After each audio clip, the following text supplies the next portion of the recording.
football. It's personal between me and you, and I'm going to do you some serious harm, you big stiff idiot. The untouchable True School Sports Empire proudly presents something the boxing game's missing. Hey, what's going on? It's your boy BT, and I came here to talk some boxing with the thousands of True School Sports subscribers. All right, so we are in still the aftermath of Errol Spence versus Terence Crawford. You know, again, respect to both fighters for coming together and putting on a big fight and a massive event for the fans and the sport, honestly. But, you know, I've heard a lot of people throw Errol Spence Jr. Under the bus. I didn't think he could ever beat Terence Crawford, but you know, I'm not gonna sit here and downplay Errol Spence. He didn't get to this level by accident, you know, and it takes two to tango. So respect to him. I've heard a lot of people throw Derek James under the bus, which I also think is bullshit because Derek James is a great trainer, and I feel like there's been a lot of Monday morning quarterbacking from a lot of people downplaying Errol Spence and Derek James, right? So I found it very interesting when I went on Twitter recently and I saw one of the best boxers, point blank period, that the USA ever produced, and definitely one of the best boxers that you know, the Dallas Fort Worth area ever produced. You know, the former pound for pound king of boxing himself, you know, Donald Curry. You know, he came out and he had some pretty encouraging words for Errol Spence. You know, he had actually became undisputed welterweight champion, and he had been where Errol Spence wanted to go. Obviously, it was a different era. There weren't 4 belts. There was only, like, 2 or 3. So yeah, but you know, this is a guy, Donald Curry. Let's have it right. Beat some real great fighters. I mean, he beat one of my favorite fighters twice. He beat Marlon Stalin twice. You know, he beat Milton McCrory. Lost a you know, a fight to Lloyd Honeygun. Lost to Mike McCallum. But still, when you talk about the great fighters, particularly of the late 80s in the welterweight era, you know, you got to talk about the Cobra. You got to talk about Donald Curry. But anyway, he spoke about Errol Spence, and I kind of wanted to read you the quotes and give my little take on what the Cobra had to say. So Donald Curry stated the following, and I quote, "This is the part of the game that we sign up for. If anybody knows how you feel during this time, trust me, I do. Take this time to rest up, spend time with your loved ones, and don't rush or move too fast on your next career decisions. You're a great fighter, and you will continue to make this city proud. I wish you the best always." And there you have it. Donald Curry, the Cobra, one of the best pound for pound fighters to ever come out of Texas. You know, listen, he knows. Like, if there's a guy that from Errol's area that knows what he's going through, it's definitely Donald Curry. This is a guy that, I mean, was beating everybody, beat up, you know, Milton McCrory, stopped Milton McCroy in 2 rounds, you know, beat Marlon Stalin twice. Was the consensus pound for pound number 1 fighter in boxing until, you know, he got upset by Lloyd Honeygun in 1986.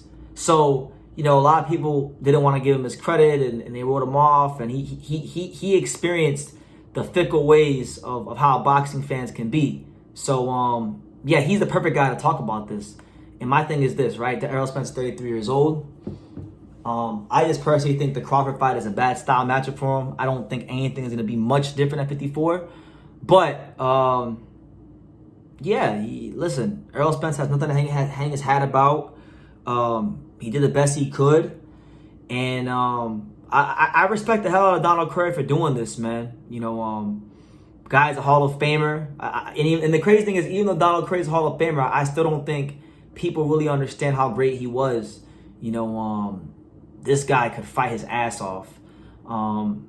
And really, like, Donald Curry understands what Errol Spence is going through. Like, he's going to understand more than me or you or anybody in the Spence fan base. You know, and it's part and parcel of the game. Like win, lose, or draw, all the emotions that come with boxing. Like when you're a guy like Crawford, right? Like, we'll use Crawford for example. When you're in Crawford position and you're beating all these, you know, champions and Olympians and types of people like that, they say you're not fighting nobody, right? And sometimes it's harder for people to give you your credit, and it takes a while for people to give you your flowers because you're making fighters that are actually really good look really bad, look really incompetent, look really below par. When you're a guy like Errol Spence, who finally suffers defeat for the first time, now people say you're not that good, you know, and things like that. And that's not true. You know, there's thousands of boxers that compete in the welterweight division. There's a lot of names we never even heard of them, and we'll never hear of because they were never good enough to get to a level where we'll never hear of them. But Errol Spence has been Olympian. He's been unified champion. He was good enough to challenge for the undisputed title. And look, although I do think, and this is my personal opinion, I do think that, you know, maybe his fans overrated him just a little bit.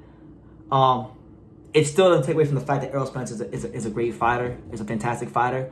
And he's being recognized as such by a guy that was a great fighter. Because let's have it right. When we talk about Donald Curry, you're talking about, you know, a man that was, in fact, you know, undisputed welterweight champion, WBC 154 champion, IBF middleweight champion, 3-division champion, undisputed in one weight class, the former pound-for-pound #1 fighter in boxing, you know, a guy that is a Hall of Famer, you know, 404 as an amateur, one of the best amateur fighters this country has ever produced. And that's just what it is. So if a guy like that could recognize Errol Spence and the fighter he is, why can't we, the boxing fans, who got so gassed up about this fight, which, by the way, it required not just Terence Crawford, but Errol Spence to make it happen. Why can't we recognize that Errol Spence is still a fantastic fighter, you know? Yeah, he's not Terence Crawford. We know that. But you know, the great thing about it is Errol still has the chance to prove all of us wrong and make people like me eat their words and maybe force a trilogy. And then how much does that enhance the legacy of Errol Spence? You know what I'm saying? So, listen, I'm not trying to be too long-winded, but that's the news. One of the best fighters in the history of America, Donald the Cobra Curry, the former undisputed welterweight champion of the world, and former 154-pound champion, former middleweight champion, he has came out and given his encouragement to Errol Spence.